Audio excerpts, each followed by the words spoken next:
அதிமுக கட்சியை டிவிகே கட்சியாக மாற்றுறாங்களா, இல்லை டிவிகே கட்சி ஒட்டுமொத்தமாக அதிமுகவாக மாறிக்கொண்டிருக்கிறதா? அதை பற்றி தான் பாருங்கள் இந்த காணொலிக்குள்ளே ஒட்டுமொத்தமாக பார்க்க போகிறோம்.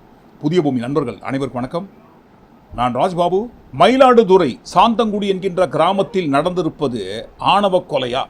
என்னப்பா இது, இதெல்லாம் தேவையா தமிழ்நாட்டுக்கு? சின்ன சின்ன விஷயத்தை பற்றிலாம் நீங்கள் பெருசாக பேசுகிறீங்க. என்ன மயிலாடுதுறை சாந்தங்குடின்ற கிராமத்தில் ஒரு ஜோடி வந்து பார்த்தீங்கன்னா தொங்கிய நிலையில் பணமாக மீட்கப்பட்டிருக்காங்க. ஆமாம், இருக்கட்டும். என்ன இப்போ சின்ன விஷயங்க இது? இதை பற்றிலாம் நீங்கள் பெரிய பூதாகரமாக எக்ஸ்போஸ் பண்ணி பேசுனுக்கிறீங்களா? ஐயா சின்ன விஷயங்க அது.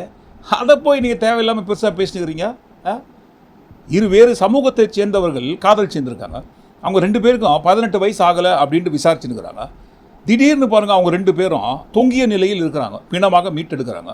2 பேரும் வேறு சமூகத்தை சேர்ந்தவங்கன்றதால ஒருவேளை இதற்கு பின்னணியில் ஆணவ கொலை இருக்குமோ, என்ன இருக்குமோ, இருந்ததுன்னு மறுபடியும் சொல்கிறவங்க வச்சுக்கோங்க. நீங்கள் இந்த சின்ன விஷயத்தை பற்றிலாம் நீங்கள் பெருசாக பேசக்கூடாதுங்க. மீடியாவில் பேச வேண்டிய விஷயம் எவ்வளோ இருக்குங்க. இதெல்லாம் நாடா இல்லை காடா? இங்கன்னா கவர்மெண்ட்னு ஒன்று இருக்குதா இல்லையா? யார் பாது நல்லா தானே போயிருக்குது. எயிட்டு சார், எதுக்கு இந்த கிளிப்பிங்லாம் போட்டிங்க நாடா காடான்ட்டு? ஊருக்குள்ளே நடக்கிற விஷயத்தை பார்த்தே தெரிஞ்சிக்க வேண்டாமா இது நாடா காடான்ட்டு? இதில் வேற கேள்வி. அப்புறம் பாருங்க, கிளாம்பாக்கத்தில் என்னப்பா, கிளாம்பாக்கத்தில் என்ன பிரச்சனை? ஏதாவது பிரச்சனையா? இல்லைங்க, புது மணப்பெண்ணை கணவர் கண்ணுக்கு முன்னாடியே கிண்டல் பண்ணாங்கன்ட்டு 2 பேரும் அடிச்சுக்கிட்டுமேப்பா. என்ன இப்போ?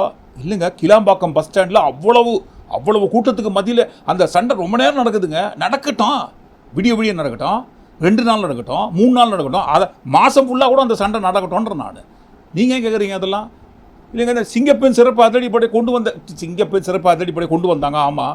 இல்லைங்க, பஸ் ஸ்டாண்டில் தாங்க பெரும்பாலானவர்கள் பாதுகாப்பு கொடுக்கணும்னு வீடியோலாம் போட்டாங்க. வந்த புதுசில் அப்படி தான் போடுவாங்க வீடியோ, பாதுகாப்பாக நாங்கள் இருக்கிறோன்னு சொல்லி. அதுக்காக நீங்கள் நம்புவீங்களா?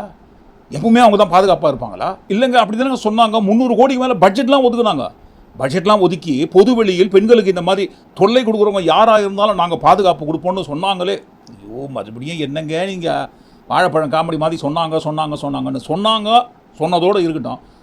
நீங்கள் அதெல்லாம் பெருசாக நீங்கள் பேசக்கூடாதுங்க. சின்ன விஷயம், பொது வெளியில் பெண்களை கிண்டல் பண்ணிட்டாங்க, அவ்வளோதானே, விட்டுட்டு போங்க.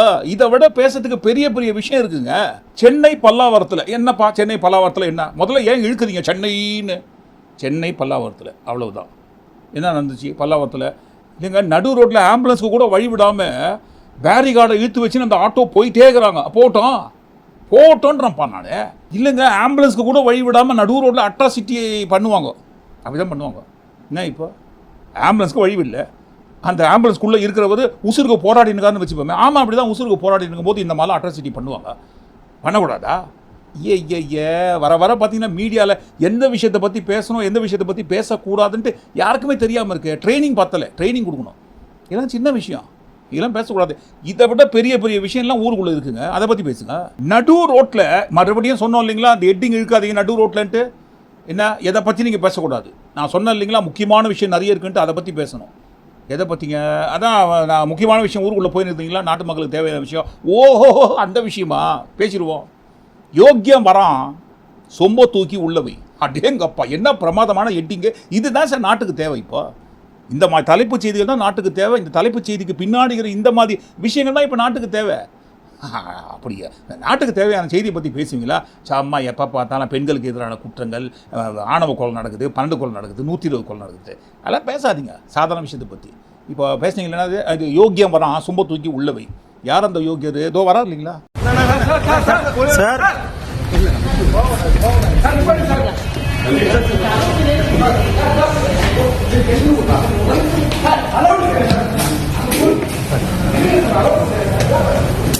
அதிமுக கட்சியில்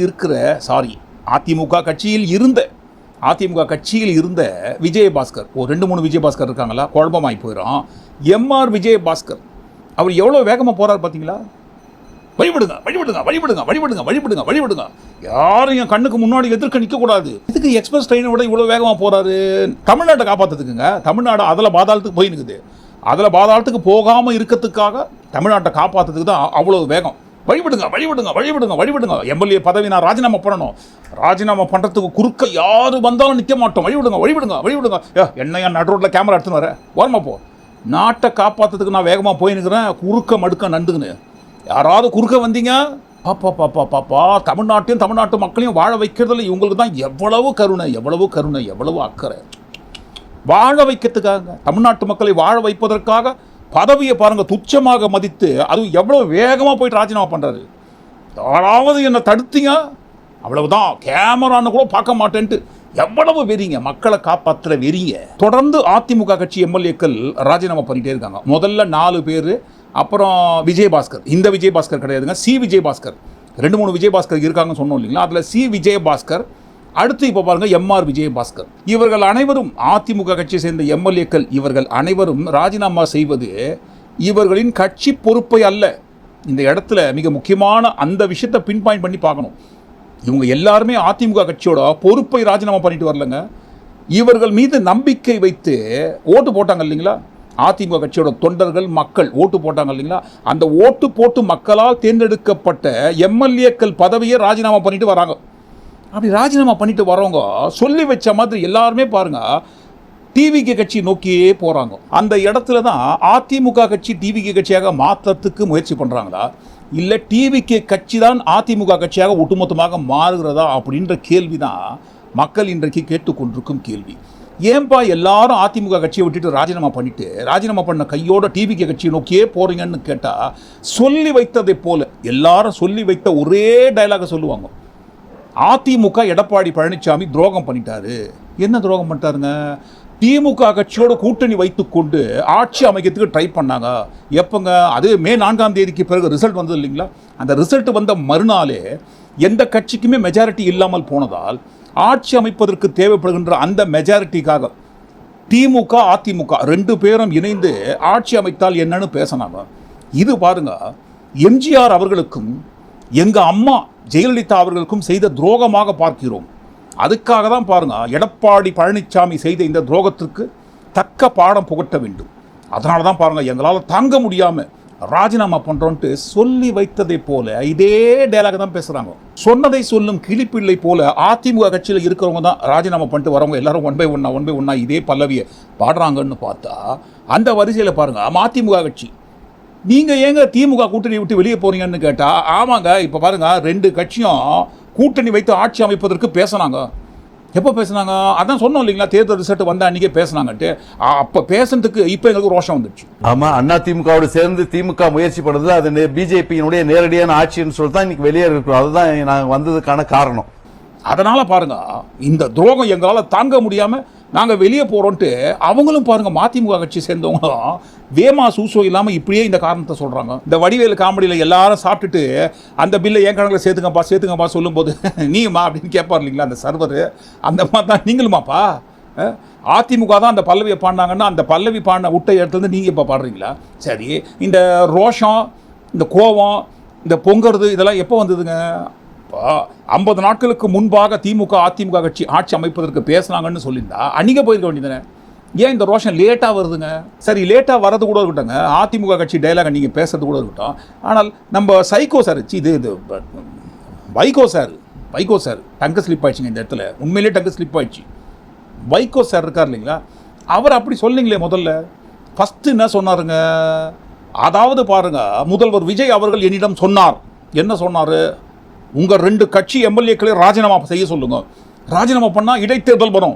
இடைத்தேர்தல் வந்தால் நானே உங்களுக்கு பிரச்சாரம் செய்து உங்கள் 2 பேரை ஜெயிக்க வைக்கிறேன் என்னிடம் விஜய் சொன்னார்னு ஃபர்ஸ்ட் மேடையில் சொன்னார்.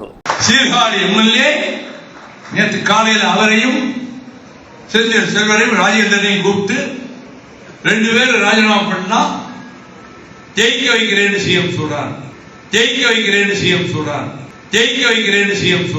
ராஜினாமா செய்றீங்களா? அது சொன்னது போதாதுன்னு சொல்லி பிரஸ் மீட்ல அதை கன்ஃபார்ம் பண்ணாரு. ஆமா, அவர் தான் சொன்னார், ராஜினாமா செய்ய சொன்னார். ஆமா, 2 எம்எல்ஏக்களும் அவர்கள் ராஜினாமா செய்தால் இடைத்தேர்தல் வரும். அப்படி ஒரு இடைத்தேர்தல் வந்தால் நானே உங்களுக்கு ஆதரவாக பிரச்சாரம் செய்வேன் அவர் சொன்னார். நம்ம வைகோ சார் சொன்ன இந்த விஷயத்திற்கு பிறகு பத்தி எஞ்சுது. ஓஹோ, முதல்வர் அவர்கள் நேரடியாக குதிரை பேரத்தில் இறங்கிட்டாராப்பா. நாங்கள் குதிரை பேரெல்லாம் பண்ணவே இல்லை, எதிர்கட்சி தலைவர் சோஃபா மாடல்னு சொல்கிறாரு. அந்த சோஃபா மாடலுக்கு உண்டான அர்த்தம் என்னன்னு தெரிஞ்சுக்கிறதுக்கே எனக்கு ரொம்ப நாள் ஆச்சு. அப்படியெல்லாம் குதிரை பேரம் பண்ணலன்னு சொன்னார். ஆனால் முதல்வர் அவர்களே நேரடியாக குதிரை பேரத்தில் இறங்கியிருக்காருன்னு வைகோ சொல்கிறாருன்ட்டு பத்தி எஞ்சுது. பற்றி எரிந்ததை தொடர்ந்து எங்கேருந்து ஃபோன் வந்து என்ன திட்டு வாங்கினாரோ தெரியல. டக்குன்னு பாருங்கள், நேற்றைய தினம் மாற்றிட்டாரு. அப்படியெல்லாம் முதல்வர் அவர்கள் என்னிடம் சொல்லவே இல்லை. வேற என்ன சொன்னாருங்க? அதோ இதான் சொன்னாராம். 2 பேரும் ராஜினாமா பண்ண முதலமைச்சர் நான் தான் சொன்னேன். 2 பேரும் ராஜினாமா செய்ய சொல்றேன், அது ஜெயிக்கணும், நீங்க அதுல பிரச்சாரத்துக்கு செஞ்சா நல்லா இருக்கும்னு சொல்லி நான் தான் சொன்னேன். அவரு சரி அந்த நேரம் வரும்போது அதை பற்றி யோசிப்போம்னு சொன்னார். அவர் உங்க 2 எம்எல்ஏக்கள் ராஜினாமா பண்ண சொல்லுங்க, நானே வருவேன், நானே பிரச்சாரம் செய்வேன், அவரா சொல்லல. நான் சொன்னேன். நேற்றைக்கு முன்தினம் வரைக்கும் முதல்வர் சொன்னார். இப்ப பாருங்க, பிரச்சனை வந்தோன்னா நான் தான் சொன்னேன். ராஜினாமா செய்துவிட்டு வருகிறேன் நான் சொன்னேன். செய்துவிட்டு வந்த கையோட நீங்கள் எங்களுக்காக பிரச்சாரம் செய்ய வேண்டும் என்று நான் தான் சொன்னேனே தவிர அவர் சொல்லவில்லை. அவரு சரி அந்த நேரம் வரும்போது அதை பற்றி யோசிப்போம்னு சொன்னார். அவர் உங்க 2 எம்எல்ஏக்கள் ராஜினாமா பண்ண சொல்லுங்க, நானே வருவேன், நானே பிரச்சாரம் செய்வேன், அவரா சொல்லல. இல்லைங்க, நீங்க தானே சொன்னீங்க. சொல்லிட்டு மாத்தி பேசுறீங்களே. யாரு இந்த கேள்வி கேட்பது? யார்? நீங்கள் தானா? யார் நீங்கள்? தெரியும், நீங்கள் தினகரன் பத்திரிகை என்று. தினகரன் பத்திரிகைக்கு நான் பதில் சொல்ல மாட்டேன். அது எப்போதோ மஞ்ச பத்திரிகையாக மாறிவிட்டதே. நீங்கள் என்னிடம் கேள்வி கேட்பதா? உங்கள் உள்நோக்கம் என்னவென்று எனக்கு தெரியும். இவரை வெளியே அனுப்புங்கள், வெளியே தூக்கி வீசுங்கள்னு கலாட்டா பண்ணிட்டாருங்க. பிரஸ் மீட்ல இதுக்கு முன்னாடி வைகோ சார் கலந்து கொண்ட பிரஸ் மீட்ல இந்த மாதிரி ஒரு கலாட்டா நடந்திருக்குமான்னு கேள்விக்குறி தான். அப்படி ஒரு கலாட்டா. அப்படி பாருங்க, கலாட்டா பண்ற சமயத்தில் அவரோட ட்ரெஸ் கோடே மாறி இருக்கு பாருங்க. யூத்து சம்பந்தியம் சத்தத்துக்கு சாப்பிட போன மாதிரி எல்லாரும் ஒரே குட்டையில் ஒரு மட்ட கணக்காக இருக்கிற அந்த வரிசையில் போய் சேரும்போது அந்த வைபு கூட்டத்தில் சேரும்போது நம்மளும் வைபு மோட்ல வைபு அப்பியரன்ஸில் போனோம் இல்லைங்களா? எகிர்றாரு பாருங்க, அந்த மாதிரி எகிரி இருக்காது. தப்பே கிடையாது வைகோ சார், இந்த மலை எகிறு தப்பு கிடையாது. ஆனால் பாருங்க, இந்த ரோஷத்தெல்லாம் இவ்வளோ நாள் எங்க மூட்டை கட்டி வச்சிருந்தீங்க சார்? திடீர்னு எங்க இருந்து இவ்வளவு ரோஷம் வருது? உங்க பத்திரிகை முதலாளி ஆகிட்டு இருக்காரு. நீங்க தினகரனா அது மஞ்ச பத்திரிகை ஆயிடுச்சு. இப்ப இந்த இடத்துல மக்கள் கேட்பாங்க இல்லைங்களா, சார் அவ்வளவு ரோஷம் தான் நீங்க அப்பவே கூட்டணி விட்டு வெளியே போயிருக்க வேண்டியதானே சார்? கூட்டணி விட்டு வெளியே போயிட்டு தனியா நிக்க வேண்டியதுதானே? எல்லா ரோஷத்தையும் மூட்டை கட்டி பரண மேல போட்டுட்டு திடீர்னு பரண மேல போட்ட ரோஷத்தெல்லாம் தூசு தட்டி இப்ப ஏன் சார் எடுக்கிறீங்க? ஏன் எடுக்கிறாங்கன்னா, இந்த வெற்றி இருக்கு இல்லைங்களா, வெற்றி, அந்த வெற்றி அப்போ யார் பக்கம் போவோன்னு தெரியாது. அதனால பாருங்க, திமுக தான் 2வது முறையாக ஆட்சிக்கு வரும் என்கின்ற நம்பிக்கையில கூடவே இருந்தாங்க. இப்ப பாருங்க, வேற கட்சி ஆட்சிக்கு வந்துருச்சு. அப்ப என்ன பண்ணலாம்? எந்த கட்சி ஜெயிச்சாங்களோ அந்த கட்சிக்கு போகணும் இல்லைங்களா? போயிட்டு அமைச்சரவையில் ஒரு இடம் வாங்கணும். அதுக்கு இப்ப பாருங்க, திடீர்னு ரோஷம் வந்துடும். சரி, வருகின்ற ரோஷமாவது புதுசா ஏதாவது வரணும் இல்லைங்களா? அது என்ன? அதிமுக பேசுற அதே டைலாக், சேம் ஜெராக்ஸ் காப்பி, அதே டெய்லர், அதே வாடகைன்னு சொல்ற மாதிரி ஒரே டைலாக சொல்லி வச்ச மாதிரி பேசினுக்கிறீங்க. திமுக அதிமுக 2 பேரும் சேரத்துக்காக பேசினாங்க. அந்த துரோகம் எங்களால் பொறுத்துக்க முடியல. 50 நாட்கள் கழிச்சு ரோஷம் வந்து வெளியே போயிட்டீங்கன்ட்டு மதிமுக. அதிமுக தொடர்ந்து ராஜினாமா பண்றாங்க. எம்எல்ஏக்கள் 4, 5, 6 அந்த கணக்கில் போயிருக்கு. அப்படி ராஜினாமா பண்றவங்க எல்லாருமே சொல்ற ஒரே டைலாக், துரோகம் பண்ணிட்டாரு எடப்பாடி பழனிசாமி. என்னப்பா துரோகம் பண்ணிட்டாரு? திமுகவோட கூட்டணி வைக்கிறேன்றாரு. இது எப்படிங்க சரியாகும்? சரி, ஏன் சரியாகாதுன்ற ஒரு இடத்துக்கு நீங்க வரீங்கன்னு கேட்டா, அந்த இடத்துல அதிமுக எம்எல்ஏக்கள், ராஜினாமா செய்த எம்எல்ஏக்கள் சொல்ற முதல் வார்த்தை என்ன தெரியுங்களா? அம்மா அவர்களுக்கு எடப்பாடி பழனிசாமி துரோகம் செய்து விட்டார். அதுதான் என்ன துரோகம் செய்து விட்டார்? அதாவது பாருங்க, எம்ஜிஆர் அவர்களும் சரி, ஜெயலலிதா அவர்களும் சரி, 2 பேருமே தீய சக்தி என்று அடையாளம் காட்டப்பட்டவர் திமுக. அதிமுக கட்சியின் எங்களது 2 பெரும் தலைவர்களால் தீய சக்தி திமுக என்று அடையாளம் காட்டப்பட்ட அந்த திமுகவுடன் கூட்டணி வைப்பதா? அதுதான் எங்களால் பொறுத்துக்க முடியலன்னு வெளியே போறாங்க இல்லைங்களா? வாங்க சார், வாங்க சார், வாங்க சார், ரோஷவாதிகள் எல்லாரும் வரிசை கட்டி வாங்க. இப்போ இந்த இடத்துல திமுக கூட எடப்பாடி பழனிசாமி பேசிட்டாரு கூட்டணி வைத்துக் கொள்வதற்கு. அந்த துரோகம் எங்களால் தாங்க முடியலங்க, வெளியே போயிட்டீங்கன்னு சொல்றீங்க இல்லைங்களா? அப்படிங்களா? இப்போ ஜெயலலிதா அம்மா அவர்கள் பேசின ஒரு வீடியோ போடுங்க சார். இந்த நேரத்தில் உங்களுக்கு ஒரு உத்தரவாதத்தை அளிக்கிறேன். முன்பு ஒரு தவறு செய்துவிட்டேன். பிஜேபியோடு தேர்தல் கூட்டணி வைத்துக் கொண்டேன். நான் செய்த தவறை ஒப்புக்கொள்ளும் துணிச்சல், தைரியம் எனக்கு என்றைக்கும் உண்டு. அந்த தவறுக்கு பரிகாரமாகத்தான் நானே பிஜேபி ஆட்சியை கவிழ்த்தேன். இனி எந்த காலத்திலும் பிஜேபியோடு எந்த தொடர்பும் அனைத்து இந்திய அண்ணா திராவிட முன்னேற்ற கழகம் வைத்துக் கொள்ளாது. நல்லா பார்த்துக்கங்க மக்களே, எல்லாம் நல்லா பார்த்துக்கங்க. முக்கியமா அதிமுக கட்சியோட தொண்டர்கள், எம்ஜிஆர் அவர்கள் காலத்தில் இருந்தே கூடவே இருந்திருப்பீங்க இல்லைங்களா? அதிமுக கட்சியோட உண்மையான நேர்மையான தொண்டர்கள், அந்த தொண்டர்கள் முக்கியமா நல்லா பார்த்துக்கங்க. யார் பேசுறது? இது ஜெயலலிதா அவர்கள் பேசியது. இனி வரும் நாட்களில் எந்த ஒரு சூழ்நிலையிலும் பிஸ்கே ஜேபி கட்சியோட கூட்டணியே இல்லை, மோடியா இந்த லேடியான்னு கேட்டாங்க ஜெயலலிதா அவர்கள். குஜராத்தை சேர்ந்த மோடியா அல்லது தமிழ்நாட்டை சேர்ந்த இந்த லேடியா? எடப்பாடி பழனிசாமி துரோகம் பண்ணிட்டாரு. எங்களது அம்மா அவர்களால் அடையாளம் காட்டப்பட்ட தீய சக்தி கட்சி தான் திமுக. அப்பேற்பட்ட தீய சக்தி திமுகவோட கூட்டணி வைத்துக் கொள்ள எப்படி மனம் வந்தது எடப்பாடிக்கு? ஏன் பேசினார்? அதனால பாருங்க, எங்களுக்கு இதெல்லாம் பிடிக்காம துரோகம், இந்த துரோகத்தை தாங்க முடியாம வெளியே போறோம்னு சொல்லி நேர டிவி கட்சியில் போய் சேர்றாங்க இல்லைங்களா ரோஷவாதிகள். அந்த ரோஷவாதிகள் கண்ணுக்கு முன்னாள் முதல்வர் ஜெயலலிதா அவர்கள் இவங்க கட்சியோட தலைவி பேசுற இந்த விஷயம்லாம் கண்ணுக்கு தெரியலையோ? இனி வரும் நாட்களில் எந்த ஒரு சூழ்நிலையிலும் பிஜேபி கட்சியோட கூட்டணி வைத்துக் கொள்ளவே மாட்டேன்னு அடிச்சு சொன்னாங்க இல்லைங்களா?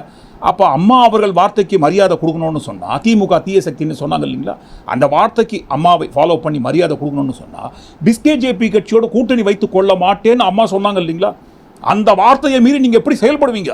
எடப்பாடி பழனிசாமி அவர்களே, மீண்டும் நீங்க பிஜேபி கட்சியோட கூட்டணி வைத்துக் கொள்கிறீர்களா? எங்களால தாங்க முடியாதுன்ட்டு அப்பவே அந்த ரோஷம் வந்து ஏன் வெளியே போல? அம்மா வார்த்தையை மீறி பிஜேபி கட்சியோடு எடப்பாடி பழனிசாமி கூட்டணி வைத்துக் கொண்டார் என்பதை எங்களால தாங்க முடியல. நாங்கள் வெளியே போகிறோன்ட்டு இப்போ ஒன் பை ஒன்னா வெளியே போகிற இந்த ரோஷவாதிகள் எல்லாரும் வரிசை கட்டி பிஜேபி கட்சியோடு கூட்டணி வைத்துக் கொண்ட அந்த கணமே ஏன் யாரும் வெளியே போகலை? அம்மா வார்த்தைக்கு மதிப்பு கொடுக்காத இந்த கட்சியில் நாங்கள் இருக்க மாட்டோன்ட்டு ஏன் போகலன்ட்டு மக்கள் எல்லாருக்கும், முக்கியமாக அதிமுக கட்சி தொண்டர்களுக்கு புரிகிற மாதிரி சொல்லுங்க பார்க்கலாம். இந்த இடத்துல எடப்பாடி பழனிசாமி அவர்கள் துரோகம் பண்ணிட்டாருன்னு சொன்னால், அதுக்காக வெளியே போகிறோன்னு சொன்னால், அன்றைக்கே செய்த துரோகத்துக்காக நீங்கள் ஏன் வெளியே போகலை? அம்மா அவர்கள் பேச்சை மதிக்காம மறுபடியும் என் பிஜேபி கட்சியோட கூட்டணி வைத்துக் கொண்ட சமயத்தில் யாருமே வெளியே போகல. ஏன் போகல? பிஜேபி கட்சியோட கூட்டணி வைத்துக் கொண்ட சமயத்தில் ஜெயலலிதா அவர்கள் சொன்ன வார்த்தையை மீறுகிற பட்சத்தில் அந்த அம்மாவுக்கு துரோகம் செய்கிற அந்த சமயத்தில் அந்த நேரத்தில் வராத ரோஷம் இப்போ ஏன் வந்து வெளியே போறாங்க? அதுக்கு காரணம் கட்சி மீது இருக்கிற அக்கறைலாம் கிடையாது. ஐயோ அம்மாவுக்கு துரோகம் பண்ணிட்டாரே அப்படின்ற ஒரு எண்ணம்லாம் கிடையாது. வெறி, பதவி ஆசை. அதிமுக கட்சி ஆரம்பித்த நாளில் இருந்து என்றைக்குமே பாருங்க 10 வருடம் தொடர்ந்து பாருங்க, 10 வருடம் ஆட்சியில் இல்லாமல் இவங்க இருந்ததே கிடையாது. திமுக கட்சி 5 வருஷம் ஆட்சிக்கு வந்தாங்கன்னா அந்த 5 வருஷ காலத்தில் அதிமுக எதிர்கட்சியாக டிராவல் பண்ணுவாங்க. தொடர்ந்து அதிமுக 10 வருஷம் ஆட்சியை இழந்ததே கிடையாது. இப்போ இழந்துட்டாங்க. விடலாமா? விடக்கூடாது. எப்படியாவது பாருங்க முட்டி மோதி இல்லாத ரோஷம் இருக்கிற மாதிரி காட்டி, அம்மா மீது இல்லாத ஒரு அக்கறை இருக்கிற மாதிரி வர வச்சு, தொண்டர்கள் மீது அக்கறை இருக்கவே இருக்காது, இல்லாத ஒரு அக்கறையை தொண்டர்கள் மீது இருப்பதை போல நடிச்சு ஐயோ துரோகம் பண்ணிட்டாருன்ட்டு வரிசை கட்டி அங்கே போய், அதுவும் முக்கியமாக பாருங்க டிவி கட்சியில் போய் சேர வேண்டிய அவசியம் என்னங்க? பதவி ராஜினாமா பண்ணிட்டு வாங்கப்பா, அதே தொகுதியில் உங்களை நிற்க வைக்கிறோம், நான் வந்து பிரச்சாரம் பண்ணுறேன், ஓட்டு போடுறதுக்கு இருக்கிறாங்க கூட்டம், எதை கேட்டாலும் தலையாட்டுறதுக்கு இருக்காங்க. சட்டமன்ற தேர்தல் நடந்த சமயத்திலேயே டிவிகே கட்சி சார்பா எந்த வேட்பாளர் நிற்கிறாங்கன்னு பேர் கூட தெரியாது. ஏன் விஜய் அவர்களுக்கே பேர் தெரியாது. கொளத்தூர்ல பாபுன்னு சொல்வதற்கு பதிலாக பிரபுன்னு மாத்தி சொன்னவர் தானே. நம்ம வேட்பாளர் இருக்கிறாங்க, பிரபு அவர்கள் அவர் வேற, நான் வேற இல்ல. தயவு செஞ்சு விசில் சின்னத்துக்கு ஓட்டு போடுங்க. ஸோ அவருக்கே தெரியாது அவங்க கட்சியில் எந்த வேட்பாளர் நிற்கிறாருன்னு. ஓட்டு போடுறவங்களுக்கு தெரியுமா? தெரியவே தெரியாது. அப்படி பேரே தெரியாத வேட்பாளரையே ஜெயிக்க வைக்கிறாங்கன்னு சொல்லும்போது அந்த கூட்டம், ஏன்பா இன்னார் தான்ப்பா எம்ஆர் விஜயபாஸ்கர் நிற்க வைக்கிறோம்ப்பா, ஓட்டு போடுறோம். அடுத்து சி விஜயபாஸ்கர் அவர் நிற்க வைக்கிறோம்ப்பா, ஓட்டு போடுறோம். அடுத்து வேலுமணி லைனில் நிற்கிறாரு. லைனில் ஏங்க நிற்கணும்? சென்ட்ரலில் வந்து நிற்க சொல்லுங்க, ஓட்டு நாங்கள் போடுறோம். இல்லைங்க, ஏற்கனவே 4 எம்எல்ஏக்கள் ராஜினாமா பண்ணட்டும். 4 என்னங்க 40 எம்எல்ஏக்கள் கூட ராஜினாமா பண்ணிட்டோம். ராஜினாமா பண்ண கையோட இடைத்தேர்தல் வரட்டும், வந்த கையோட நிற்க வைங்க. ஓட்டு போடுறதுக்கு என் கூட்டம் இருக்குது. அப்புறம் யார் என்ன கேட்க முடியும்? கேட்க முடியாது. அதனால் நீங்கள் தைரியமாக ராஜினாமா பண்ணிட்டு வாங்க, நான் உங்களுக்காக பிரச்சாரம் பண்ணி ஜெயிக்க வச்சு எம்எல்ஏ வாக்கி அமைச்சரவையில் உங்களுக்கு அமைச்சர் போஸ்டிங் கொடுத்துறேன்ட்டு அந்த அமைச்சர் போஸ்டிங்காக தேடி ஓடுற கூட்டம். இவர்களின் பதவி வெறியை தீர்த்து கொள்வதற்காக இவங்க பூசுகின்ற முலாம் தான் அம்மாவுக்கு துரோகம் பண்ணிட்டாங்க அப்படின்ட்டு. அம்மாவுக்கு துரோகம் பண்ணால் அப்பயே போயிருக்க வேண்டியதானே. பிஜேபி கட்சியை உள்ளே சேர்த்து துரோகம் பண்ண அப்பவே போகாமல் இப்பயும் போனாங்க. பதவி வெறி. இவர்களின் பதவி வெறிக்காக ஓட்டு போட்ட மக்களை கூட பாருங்க மதிக்காம எந்த எல்லைக்கும் போறாங்க. சரி, எந்த எல்லைக்கு வேணா போங்க, தப்பு கிடையாது. ஆனா பாருங்க ஓட்டு போட்டாங்க இல்லைங்களா அதிமுக கட்சி தொண்டர்கள், அவங்க என்ன நினைப்பாங்க? தேர்தல் நடந்தது. அந்த தேர்தலில் 4 முனை போட்டி நடக்குது. திமுக, அதிமுக, நாம் தமிழர், விஜய் கட்சி 4 பேரும் போட்டி போடுறாங்க. இப்போ அதிமுக ஜெயிச்ச அந்த எம்எல்ஏக்கள் எல்லாருமே ஓட்டு போட்டு தேர்ந்தெடுக்கப்பட்டவர்கள். அந்த ஓட்டு யாரை எதிர்த்து போட்டாங்க? களத்தில் யார் யாரெல்லாம் நின்னாங்களோ எதிர்த்து அவங்க யாரையுமே வேண்டான்னு சொல்லி தான் அதிமுக கட்சிக்கு ஓட்டு போட்டு எம்எல்ஏக்களாக தேர்ந்தெடுத்தாங்க. முக்கியமாக பாருங்க, விஜய் எங்களுக்கு வேண்டான்னு சொல்லி தான் இந்த இடத்துல சிஎம் விஜய் அவர்களை குறித்து சொல்லுங்க. அன்றைக்கு போட்டி போடும்போது கட்சி தலைவர் விஜய் இருந்தார் இல்லைங்களா, அந்த விஜய் குறித்து சொல்கிறோம். விஜய் எங்களுக்கு வேண்டான்னு சொல்லி தான் அதிமுக கட்சிக்கு ஓட்டு போட்டாங்க தொண்டர்கள். ஓட்டு போட்டு தேர்ந்தெடுத்து எம்எல்ஏக்கெல்லாம் ஆனாங்க.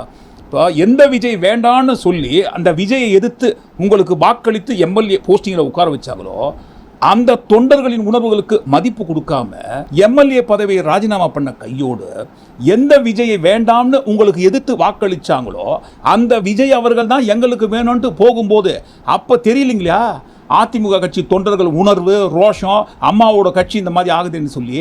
மற்ற தொகுதிகள்லாம் கூட இருக்கட்டுங்க, எம்ஆர் விஜயபாஸ்கர் அவர்கள் ராஜினாமா பண்ண தொகுதி எந்த தொகுதிங்க? கரூர் தொகுதி. தமிழ்நாட்டையே ஒட்டுமொத்தமாக உலுக்கிய டிவிகே கட்சி கூட்டத்தில் 41 பேர் இருந்த சம்பவம். அந்த சம்பவத்திற்கு காரணம் திமுக தான். துரோகம் பண்ணிட்டாங்க, ஸ்ப்ரே அடிச்சிட்டாங்க, கழுத்தை மிரிச்சிட்டாங்க, காலால் நசுக்கிட்டாங்க, என்னென்னமோ பண்ணிட்டாங்கன்னு எவ்வளவு சொன்னாங்க. அந்த தொகுதியில் டிவிகே கட்சி தான் ஜெயிப்பாங்கன்னு சொல்லிட்டு இருந்தாங்க. ஆனால் அவ்வளவு பெரிய சம்பவம் நடந்த பிறகும் கூட டிவிகே கட்சிக்கு வாக்களிக்காமல் அதிமுக கட்சிக்கு வாக்களித்து உங்களை ஜெயிக்க வச்சிருக்காங்க. அந்த தொகுதி எம்எல்ஏ போஸ்டிங்கை தான் இன்றைக்கு எம்ஆர் விஜயபாஸ்கர் ராஜினாமா பண்ணியிருக்காரு. எம்ஆர் விஜயபாஸ்கர் ராஜினாமா பண்ணுறாரு. ராஜினாமா பண்ண சில மணி நேரங்களுக்குள்ளாக ஒரு தகவல் வருது. என்ன தகவலுங்க? அதாவது பாருங்க, கரூர் கூட்டத்தில் இறந்து போன பாதிக்கப்பட்ட குடும்பத்தை விஜய் அவர்கள் நேரடியாக போய் பார்க்க போறாருன்னு ஒரு செய்தி வெளியாகுது. அப்போ ரெண்டுத்தையும் கனெக்ட் பண்ணி பார்க்கும்போது என்ன தெரியுதுங்க? கல்ட்டு கூட்டம் தெரியுது. ராஜினாமா பண்ணுறாரு. ராஜினாமா பண்ண கையோட நான் கரூருக்கு போகிறேன்றாரு. கரூருக்கு போகிறதுக்கு பின்னாடி இடைத்தேர்தல். அந்த இடைத்தேர்தல் வேலையை இப்போவே ஆரம்பிச்சிட்டோன்னு சொல்கிறாங்க. இதில் என்ன தப்பு இருக்குது? ஒரு தப்பும் கிடையாது. என்னை ஃபாலோ பண்ணுற கல்ட்டு கூட்டம் இருக்கிற வரைக்கும் ஒரு தப்பும் கிடையாது. இப்போ உதாரணத்துக்கு ஊழல் இல்லாத ஒரு ஆட்சியை கொடுக்க போகிறேன். இதற்கு முன்பாக ஆண்டு கொண்டிருக்கும் திமுக, ஆண்டு கொண்டிருக்கும் இதற்கு முன்பாக ஆண்ட எல்லா கட்சியும் ஊழல் கட்சி. 50-60 வருஷமாக தமிழ்நாட்டை கெடுத்து குட்டிச்சராக்கி வச்சுட்டாங்க அப்படின்னு சொல்லிட்டு தான் பாருங்க புதிய மாற்றத்துக்காக நாங்கள் வந்திருக்கோம்னு சொல்கிறேன்.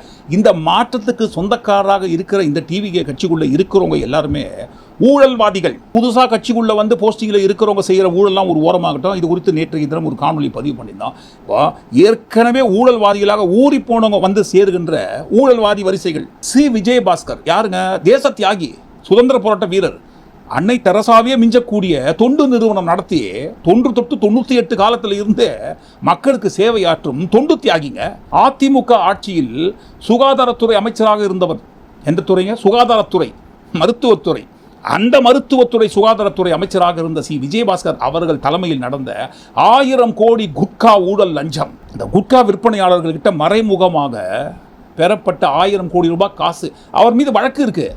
எப்போ வேணா பாருங்க அந்த வழக்கை தூசு தட்டி எடுத்து கைதாவதற்கும் வாய்ப்பு இருக்கு. அப்பேற்பட்ட ஒரு தியாகியை பொன்னாட போத்துறாரு முதல்வர் அவர்கள். வேற யாரும் கிடையாது. பொன்னாட போத்தி வரவேற்று கட்சிக்குள்ள சேர்த்துக்கிறாங்க. நாளைக்கு இணைய போறாராமே. அடுத்து தூய சக்தியில் இணைய இருக்கும் இன்னொரு தியாகி எம்ஆர் விஜயபாஸ்கர். அந்த எம்ஆர் விஜயபாஸ்கர் யாருங்க? டெண்டர் ஊழல் வழக்கு அவர் மேலே இருக்கு. எக்கச்சக்கமான ஊழல் பண்ணாருன்ட்டு வரிசை கட்டி நிற்கிது. அப்பேற்பட்ட தேச தியாகி அவர். ஏற்கனவே டிவிகே கட்சிக்குள்ள இருக்கிற செங்கோட்டையன் அவர்களில் இருந்து இப்போ ராஜினாமா பண்ணிட்டு போகிற எல்லா எம்எல்ஏக்கள் மீது ஏதாவது ஒரு வகையான ஊழல் வழக்கு நிலுவையில் உள்ளது, விசாரணை அளவில் உள்ளது. அவங்க எல்லாரையும் கூட வைத்துக்கொண்டு எப்படிங்க நீங்கள் தூய ஆட்சி கொடுப்பீங்க சார் அப்படின்னு நாங்கள் கேட்கல சார். மக்கள் கேட்டுக்கிறாங்க. என்னப்பா என்ன நடக்குது உங்கள் கட்சிக்குள்ள? என்னென்னமோ சொன்னீங்க, எல்லாத்தையும் ஃப்ரெஷ்ஷாக வச்சு போடணும்னு சொல்லி ஏங்க ஊழலில் ஊறி போன அந்த ஊழல் பெருச்சாலைகளை கூட வைத்துக்கொண்டு எப்படி நீங்கள் ஊழல் இல்லாத ஆட்சியை கொடுப்பீங்கன்ட்டு மக்கள் கேட்டுக்கிறாங்க. டிவிகே கட்சியில் இப்போதைக்கு பாருங்க போதுமான மெஜாரிட்டி இருக்குது. அப்படி இருக்கும்போது எதுக்காக அதிமுக கட்சிக்குள்ள இருக்கிற ஒவ்வொரு எம்எல்ஏக்களும் அது பாருங்க தீர்ந்து போன சக்தின்னு சொன்னேன். அந்த தீர்ந்து போன சக்தி கிட்ட இருந்து நீங்க ஆட்களை தூக்குறீங்கன்னு சொன்னா அப்ப அந்த தீர்ந்து போன சக்தியை காட்டில் நீங்க எவ்வளவு பெரிய காஞ்சி போன சக்தியா இருப்பீங்கன்ட்டு மக்கள் வைக்கிற விமர்சனம். இதெல்லாம் இவ்வளவு நடந்துட்டு இருக்கு, ஊருக்குள்ள இவ்வளவு நடந்துட்டு இருக்கு. இந்த காணொலியை பதிவு செய்து கொண்டிருக்கும் இந்த நேரத்தில் ஃபிளாஷ் நியூஸ் ஆயிருக்குது பாருங்க. திமுக பேரம் பேசியிருக்கு. யாருங்க? எம்எல்ஏ கிட்ட. டிவிகே கட்சியை சேர்ந்த எம்எல்ஏக்கள் ஒரு 10-12 எம்எல்ஏக்களை தூக்குவதற்கு பேரம் பேசியிருக்கு. இந்த பேரத்துக்கு பின்னணியில் இருந்து மூளையாக செயல்பட்டது செந்தில் பாலாஜி ஆதரவாளர்கள். ஒரு எம்எல்ஏக்கு 30-35 கோடி விலை கொடுத்து வாங்குவதற்காக பேசியது விசாரணையில் தெரிய வந்ததுன்னு விசாரணை போயிருக்கு தான். டிவிகே கட்சி எம்எல்ஏ கொடுத்த இந்த புகாரின் அடிப்படையில் செய்யப்படும் விசாரணை 30 கோடிக்கு மேலே என்கிட்ட பேரம் பேசினாங்க. நான் ஒத்துக்க மாட்டேன்னு சொல்லி புகார் கொடுத்துருக்காரு. இந்த புகாருக்கு பின்னணியில் செய்து கொண்டிருக்கும் விசாரணைக்கு பின்னாடி தான் தெரியும் இதற்கு பின்னணியில் இருக்கிற உண்மை என்ன, உள்குத்து என்னன்ட்டு. விசாரித்து இதற்கு பின்னணியில் உண்மை என்ன இருக்குன்ட்டு வரது இருக்கட்டும் ஒரு ஓரமாக. பாருங்கள் இந்த இடத்துல ஏங்க, ஆமாங்க, பழிக்கு பழி, ரத்தத்துக்கு ரத்தம், வஞ்சத்துக்கு வஞ்சம். நீங்கள் ஊருக்குள்ளே இருக்கிற எல்லா கட்சியை சேர்ந்த எம்எல்ஏக்களை குதிரை பேரம் பேசி வாங்கலையா? உங்களுக்கு வந்தால் ரத்தம், எங்களுக்கு வந்தால் தக்காளி சட்னியான்ட்டு எதிர்கட்சிகள் கேட்டால் என்ன பண்ணுவீங்க? நியாயத்தனமுன்னு ஒன்று இருக்கு இல்லைங்களா? ஏங்க, இப்போ வந்த கட்சி 2 வருஷத்துக்கு முன்னாடி வந்த கட்சியே நீங்கள் பேரம் பேச ஆரம்பிக்கிறீங்கன்னு சொன்னால், எங்க வருஷ கணக்கில் நாங்கள் இருக்கிறோம், நாங்கள் பேரம் பேசக்கூடாதா? பேசினாங்கன்ட்டு இன்னும் உறுதியாகலை. இருந்தாலும் பாருங்கள், கேட்டாங்கன்னா என்ன பண்ணுவீங்க? உங்களுக்கு வரும்போது ரத்தம், மற்றவங்களுக்கு தான் தக்காளி சட்னியா? நீங்கள் மட்டும் பேரம் பேசி எம்எல்ஏ தூக்கலாம், நாங்கள் தூக்கக்கூடாதான்ட்டு சொன்னோம் இல்லைங்களா? தமிழ்நாட்டில் எதையெல்லாம் பார்க்கக்கூடாதுன்னு நினச்சிருந்தோமோ அதெல்லாம் பாருங்கள் தமிழ்நாட்டில் நடக்குது. ஆனால் இதெல்லாம் நடப்பதற்கு பின்னணியில் இருப்பது மடைமாற்றம். இதை விட பெரிய பெரிய விஷயம்லாம் போயினுக்குதுங்க. இது எல்லாத்தையும் மறைப்பதற்காக இவங்களா பாருங்க கட்டுக்கட்டா அவிழ்த்து விடுகின்ற கட்டுக்கதைகள். ஏங்க, கட்டுக்கதையா இல்லையான்னு விசாரணையில் தெரியுங்க. தெரியட்டும், தப்பு கிடையாது. இந்த தலைப்பு போடுறாங்க பார்த்தீங்களா, அதுவும் போடுற வழக்கு எம்எல்ஏக்கள் கிட்ட பேரம் பேசுனாங்கன்னு சொன்னா ஒரு வழக்கு. இதே பாருங்க, ஆட்சியை கவிழ்க்க சதி, அது இன்னொரு வழக்கு, வேற மாதிரியான வழக்கில் போகும் இல்லைங்களா? அதனால தான் பாருங்க, ஆட்சியை கவிழ்க்க சதி பண்றாங்க. ஸோ இதன் அடிப்படையில் தான் தலைப்பு. யோக்கியம் வரான், சொம்ப தூக்கி உள்ளவை. இது எப்படி இருக்கு? நல்லா இருக்குது. இந்த மாதிரி செய்தியெல்லாம் மக்கள் பார்வைக்கு கொண்டு போகாமல் எப்போ பார்த்தாலும் ஊருக்குள்ள பெண்களுக்கு எதிராக குற்றங்கள் நடக்குது, கொலை நடக்குது, ஆணவ கொலை, திருட்டு, லாண்டாட பிரச்சனை. இதுதான்ப்பா நாட்டுக்கு தேவையான விஷயம். நீங்கள் என்ன நினைக்கிறீங்க? நாங்கள் என்ன நினைக்கிறோம் தெரியுங்களா? மக்கள் கேட்டுக்கொண்டிருக்கும் கேள்வியை மக்கள் பார்வைக்கு எடுத்து போடுறோம். ஆனால் பாருங்கள், நம்ம இது குறித்து என்ன நினைக்கிறோம்னா, எதுக்காக அதிமுக கட்சியை டார்கெட் பண்ணணும்? அதுவும் சொல்லி வச்ச மாதிரி ஒரே டைலாக் சொல்லி கொடுத்தா மாதிரி சொல்லி கொடுத்து சொல்ல வைக்கணும். இதற்கு பின்னணியில் இருக்கும் ஒரு மகா மட்டமான இல்லைங்க, மிகப்பெரிய மகா அரசியல். எதற்காக இந்த வேலையை பண்ணுறாங்கன்ட்டு இதற்கு பின்னணியில் இருக்கும் மிகப்பெரிய மகா அரசியலை குறித்து நாளைய தினம் வெளிவரும் காணொலியில் ஆதாரபூர்வமாக பார்ப்போம். ஒட்டுமொத்தமாக எல்லாத்தையும் கூட்டி கேட்சி இந்த காணொலிக்குள்ளே வந்த எல்லா விஷயங்களை குறித்து முக்கியமாக பாருங்கள். அம்மா அவர்களுக்கு துரோகம் பண்ண மாட்டேன்னு சொல்லியே டிவிகே கட்சியில் போய் சேர்ற இந்த தியாகிகளை குறித்து, அதிமுக கட்சிக்காக வாழ்க்கையே அர்ப்பணித்த இந்த மகா ஏழைகளை குறித்து நீங்கள் என்ன நினைக்கிறீங்கன்னு கண்டிப்பாக தவறாமல் உங்கள் கருத்தில் பதிவு பண்ணுங்கள். மீண்டும் நாளை காணொலி நாம் சந்திப்போம். நன்றி, வணக்கம்.